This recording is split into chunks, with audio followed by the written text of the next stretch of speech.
You want to make him feel lucky to have you, then don't start by focusing on him. Start by focusing on you. Because the truth is, the people we fall hardest for aren't just attractive, they're magnetic. And magnetism doesn't come from needing someone. It comes from being so alive, so fulfilled, so deeply connected to your own purpose that being around you feels like entering a world someone didn't even know they were missing. That's how someone begins to feel lucky. When they realize they didn't need you, but now they never want to be without you.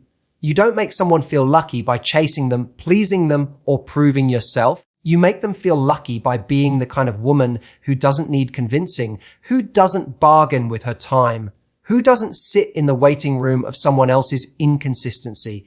You set the tone, not by demanding better, but by expecting better and living as though you already have it. Here's a truth most people miss. A man feels lucky to have a woman when her presence elevates his experience of life. Not just because she's beautiful, but because she brings depth, because she challenges him with grace, because she makes him want to be better, not because she tells him to, but because she already is. He sees the way she carries herself, how she respects her own energy, how she's not waiting for someone to give her permission to dream, to create, to grow. That kind of presence leaves a mark. And when a man sees that in you, he doesn't just want to stay, he feels grateful he was chosen to. But this requires a sacred kind of discipline. It's easy to bend your standards when you're emotionally invested, easy to accommodate, easy to stay quiet when your soul wants to speak. But making someone feel lucky doesn't come from how much you give. It comes from what you won't give away for cheap. Your time, your peace, your body, your forgiveness. These are not casual things. They are precious. And the moment you treat them as sacred, someone else will too. Don't just state your standards, embody them. Because when you live them unapologetically, they become non-negotiable. You no longer attract people who guess what you're worth. You attract people who already know. And that's the turning point. That's where admiration begins. That's where someone starts thinking, how do I keep this woman in my life? How do I protect this connection? How did I get so lucky? But let me tell you something deeper. You don't do any of this to manipulate someone into staying. You don't elevate yourself for his attention. You elevate because that's who you were becoming anyway. The right person is not the reward. You are the reward. And when someone gets access to your heart, your loyalty, your care, they should feel like they've just won a lottery they didn't even know they were playing. So stop auditioning. Stop shrinking. Stop negotiating your value in rooms where you're the one adding all the light. Be so in tune with your power that anyone who meets you can feel it, not because you tell them, but because you are it. That's how you make him feel lucky. By being a woman who was never waiting to be chosen, only recognized. There is nothing more attractive, more magnetic than a woman who is already living a life she genuinely loves. A woman who doesn't sit around waiting for someone to come and add meaning to her world, but instead pours meaning into it herself. She's not hoping to be rescued from boredom, loneliness, or a lack of direction. She's already fulfilled, already joyful, already in motion. Her days are full, not because she's trying to prove a point, but because she's too alive to waste her time in stillness that leads nowhere. This kind of woman doesn't look at a relationship as her only source of happiness. She sees it as a beautiful addition to the joy she's already cultivating on her own. When a man meets a woman like this, he immediately senses something different. There's no desperation. There's no pulling. There's no energy of, please choose me. Instead, there's calm confidence. There's radiance. There's a sense that her life is a story already unfolding beautifully, and he's being invited to step into it, not to fix anything, but to share in something extraordinary. That's when a man starts feeling lucky. When he realizes he's not her purpose, he's her partner. And that's a powerful distinction. When your life is already full, when you have goals, passions, people you care about, dreams you're building, your energy shifts. You're no longer making choices from a place of emptiness. You're making them from a place of abundance. You're not saying yes to anyone just because they gave you attention. You're saying yes to someone because they deserve a space in your already beautiful life. And men feel that. They feel the weight of what they're being given. It's not access to someone who's just looking to be validated. It's access to someone who values herself too deeply to give away her energy without purpose. Living a full life doesn't mean you're busy 24/7 or that you're constantly working or traveling or doing something extravagant. It means that your sense of identity is grounded in something deeper than who's texting you, who's interested, or who's staying. It means you've built rituals that feed your soul. Maybe that's journaling. Maybe it's time in nature. Maybe it's nurturing friendships that make you feel seen. Maybe it's throwing yourself into a passion that lights you up from the inside. Whatever it is, it's yours. And when you have that, you walk differently. You speak differently. You date differently. It's in that energy that you become unforgettable. Because most people are out here searching for someone to fill a void. But you've filled your own cup. So when someone comes into your life, you're not asking them to make you feel whole. You're inviting them to experience what wholeness feels like when it's shared. And that's rare.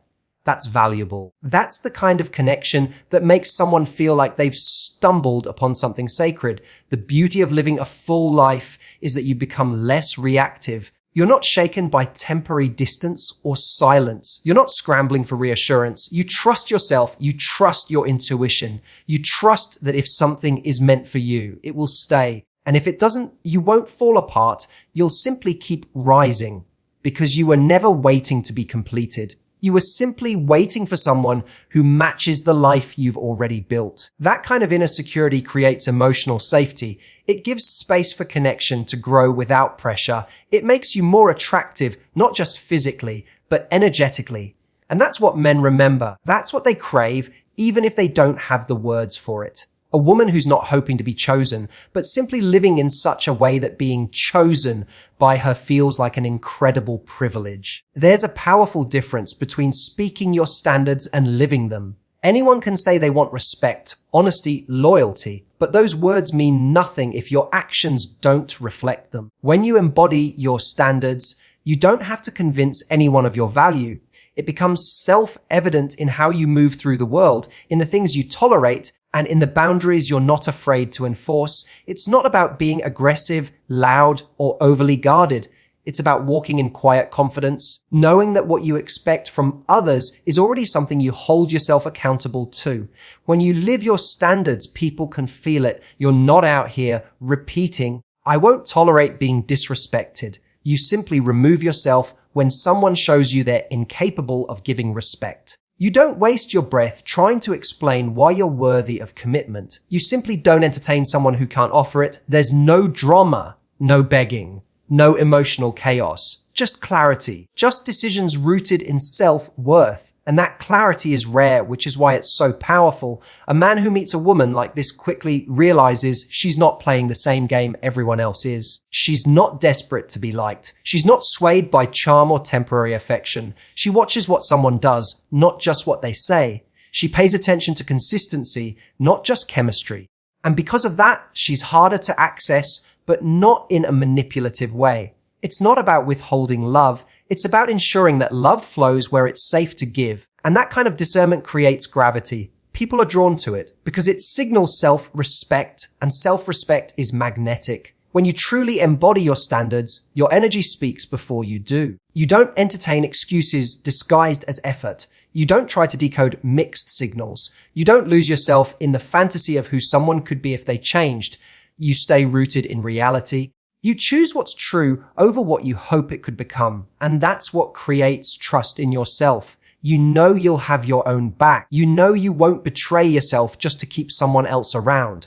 That level of integrity is rare. And when a man senses that he either steps up or he steps out, either way, you win. There's something incredibly powerful about a woman who doesn't chase, not because she's cold, but because she's clear. Her standards aren't based on fear of being alone. They're grounded in the truth of what she knows she deserves.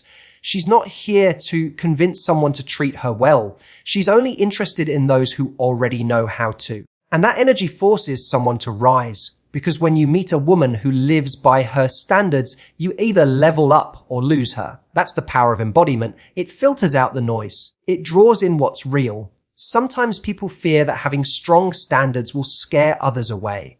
But the truth is, it only scares away those who were never willing to meet them in the first place. The ones who do step up, they're the ones who recognize your value without you needing to argue for it. They don't feel pressured. They feel inspired. They don't feel tested. They feel trusted because you're not placing the weight of your worth on their shoulders. You've already claimed it for yourself. That's what makes someone feel lucky to be with you. They know they're standing beside someone who won't shrink to fit into anyone's world, but instead invites them into a world where both people grow together equally.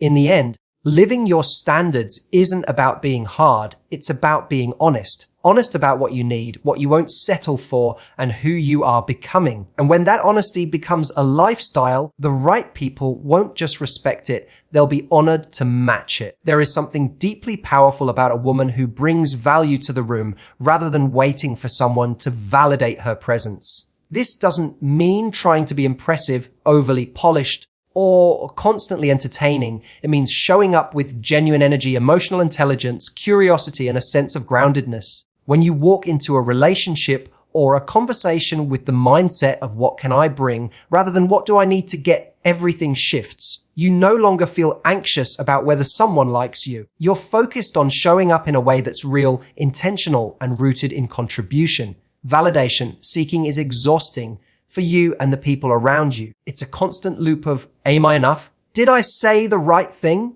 Do they like me yet? It puts the power in someone else's hands and keeps you emotionally dependent on their reactions. But when you come from a place of value, the emotional burden is lifted. You're not trying to prove yourself. You're simply being yourself. You know that your presence carries weight. You understand that your attention, your insight, your humor, your calm, your kindness, those are gifts. And not everyone is entitled to them. A woman who knows the value she brings doesn't enter a relationship like a contestant hoping to win. She's already whole, already clear on her worth. She's not there to compete. She's there to connect. And that difference in energy is palpable. You can feel it in how she listens, in how she holds space for others, in how she expresses her thoughts without the need to dominate or shrink. She doesn't use performance as a strategy. She uses presence. And presence is what people remember long after the conversation ends. The truth is, when you focus on contribution instead of validation, you become incredibly attractive. You're not constantly reacting. You're not triggered by every moment of silence or every small shift in energy. You stay rooted. You're able to bring clarity in chaos, softness in tension, playfulness in stillness.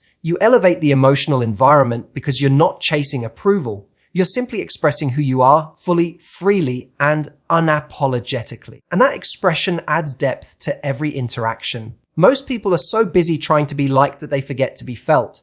But being felt, really felt, comes from being authentic. When a man senses that you're not auditioning for his affection, but are genuinely present and connected to yourself, it creates a different kind of chemistry. One that isn't based on anxiety or image, but on emotional resonance. And that resonance lingers. It makes him reflect. It makes him realize that your presence made his world feel a little more meaningful, a little lighter, a little safer. That's when he starts to feel lucky. Not because you were perfect, but because you were real. This mindset also protects you because when you lead with value instead of validation, you no longer chase the wrong people. You no longer stay where your energy isn't reciprocated. You know what you offer, so if someone can't recognize it, you don't feel defeated. You feel clear. And that clarity saves you time, energy, and emotional bandwidth. It also allows you to invest in relationships that actually nourish you because you're no longer attracted to the idea of being chosen. You're drawn to the reality of being matched. Ultimately, bringing value means living with intention. It means knowing that your energy is a currency and not everyone deserves to spend it. It means seeing yourself as someone who enhances the lives of others simply by showing up fully. And when you live from that space, not only will others feel lucky to have you, but you'll feel proud to be yourself. Not because someone said you're worthy, but because you know you are. There's something incredibly powerful about the ability to create space in a relationship. It's a skill that's often misunderstood because it's not loud or forceful. It doesn't look like games or manipulation. It looks like quiet confidence, like the woman who knows she doesn't need to constantly chase, convince, or control the situation to feel secure. Creating space isn't about pulling away. It's about pulling inward. It's about letting things breathe. It's about giving someone the freedom to meet you, not because they feel pressured to, but because they want to. When you create space, you give a man the opportunity to choose you with clarity. You're not constantly in his ear. You're not bombarding him with messages, demands, or emotional tests. You're not trying to speed things up because you're afraid he'll lose interest. You're grounded. You're at peace. You let things unfold naturally, and that natural unfolding builds attraction, not tension.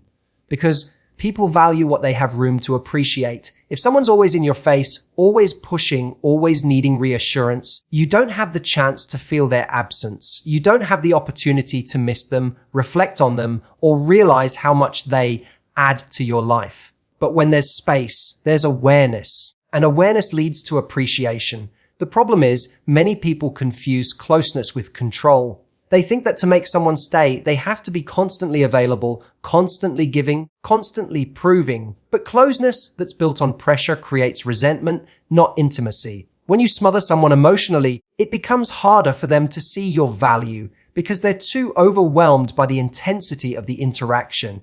But when you step back with strength, not in bitterness or punishment, but in self-respect, you create a vacuum, a space where someone can feel the impact of your absence. A space where they can choose to show up instead of being dragged in. And this is what makes someone feel lucky to have you, not because they were forced to stay, but because they had the freedom to walk away and chose not to. That choice carries weight. It makes love feel earned, not expected, and people value what they earn more than what is handed to them out of fear. When someone realizes they don't get unlimited access to your energy just because they showed up once, they begin to treat your presence as something meaningful. And when they return to you after space, they come with more intention, more clarity, more respect. Creating space also gives you perspective. You begin to see the dynamic more clearly. You notice whether someone is actually investing or simply enjoying the benefits of your overgiving. It allows you to reconnect with your center rather than getting lost in emotional chaos. You're able to ask yourself, is this person adding to my peace or disturbing it? Do they rise when I give them room or do they disappear? That clarity is everything. Because it's not just about whether he values you, it's about whether you value yourself enough to wait for the right kind of love. The woman who can create space is the woman who understands her worth doesn't diminish when someone pulls away. She doesn't rush to fill silence with words. She doesn't panic at the first sign of distance. She knows that any relationship worth keeping will withstand the space needed for it to grow. She understands that true connection is not built in constant contact, but in the quality of presence when you are together. This is the paradox. The more you create space, the more someone has to step into it with intention. And the more intentional someone has to be, the more they begin to feel the privilege of having access to you. That's when a man starts to feel lucky. Not because you made him chase you with games, but because you gave him something real and the freedom to recognize it. There's a line between love and self-abandonment that many cross without even realizing it. When emotions run high, when attraction is strong, when the potential seems too good to let go, it's easy to compromise the very things that hold you together, your standards, your boundaries, your peace.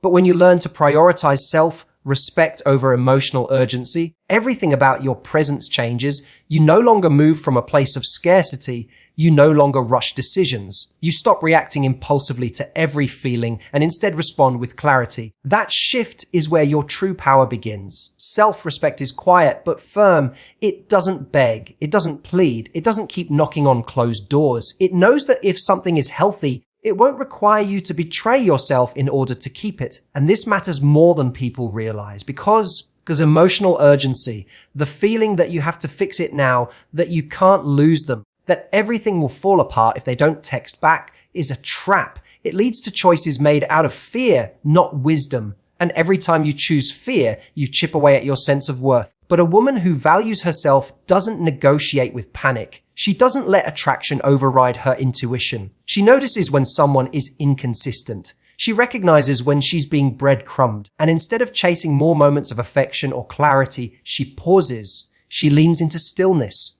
because she knows that peace is not something she's willing to sacrifice, not even for love, especially not for love. That level of self-respect makes her magnetic because it signals to others, you don't get to access me when it's convenient. You get to be here when it's right. A lot of people confuse passion with chaos. They think that if it's not intense, if it's not emotional, if it's not filled with dramatic highs and lows, then it must not be real. But real love doesn't destabilize you. It doesn't leave you feeling anxious, constantly questioning where you stand. Real love makes you feel safe, seen, and steady. And that kind of love only finds you when you stop tolerating anything less, when you stop running back to situations that require you to shrink, when you stop watering dead plants because you're too afraid to start over. This is why self-respect is more than a concept. It's a spiritual practice. It's the daily choice to stay true to yourself, even when your heart wants to go back, even when your emotions beg you to lower your guard one more time. Accept that half effort. Respond to that 2 a.m. message. Because every time you resist the urge, you build a stronger foundation within. You teach yourself that you are safe within your own decisions, that your worth is not up for debate, that your love is not on discount. And here's what happens when you live like that. People treat you differently. You're no longer the woman they assume will stay no matter what. You're the woman they realize they could lose if they're not showing up right. That realization makes them pay attention. It makes them think. It makes them consider the kind of effort they're giving you, because you've shown them through your actions that being close to you is not a right, it's a responsibility. The moment you prioritize self-respect over emotional urgency is the moment you stop being an option and start being a standard. You become the woman who isn't available just because she feels something. You're available because something is real, and that shift is what creates value in the eyes of the right man. Not because you manipulated the situation, but because you demonstrated something sacred. You love yourself enough to walk away from anything that doesn't love you in the same way. So here's what I want you to remember. If you want to make him feel lucky to have you, don't chase his attention. Don't fight to prove your worth. Don't shrink yourself just to be more palatable. Instead, become the woman who already knows what she brings to the table. The woman who creates value in every space she enters, not by being loud, but by being true. The one who isn't afraid to walk away when her peace is threatened. The one who lives her life fully, not waiting to be chosen, but already choosing herself every single day. Because when a man feels that, when he senses that your life is already rich, that your standards are real, that your energy is sacred, that your presence is a gift, he doesn't just want to be with you. He feels honored to be with you. That's the woman he won't want to lose. That's the woman he talks about to his friends. That's the woman he rises for. Not because she begged for his effort, but because her existence inspires it. So stop trying to convince anyone of your value. The people who are truly aligned with you will feel it. And they'll feel lucky not because you tried to make them, but because being with you genuinely is a privilege. Thank you for giving yourself the gift of listening today. Thank you for choosing growth over comfort, self-respect over urgency, and truth over temporary attention. Remember, you are not here to settle. You are here to elevate. Keep showing up for yourself. Keep raising your standards. Keep being the woman who makes no apologies for the strength, softness, and beauty she brings into the world. Until next time, take care of your energy, protect your heart, and never forget you are the prize. Thank you for listening. Goodbye for now. Stay strong, stay true, and stay you.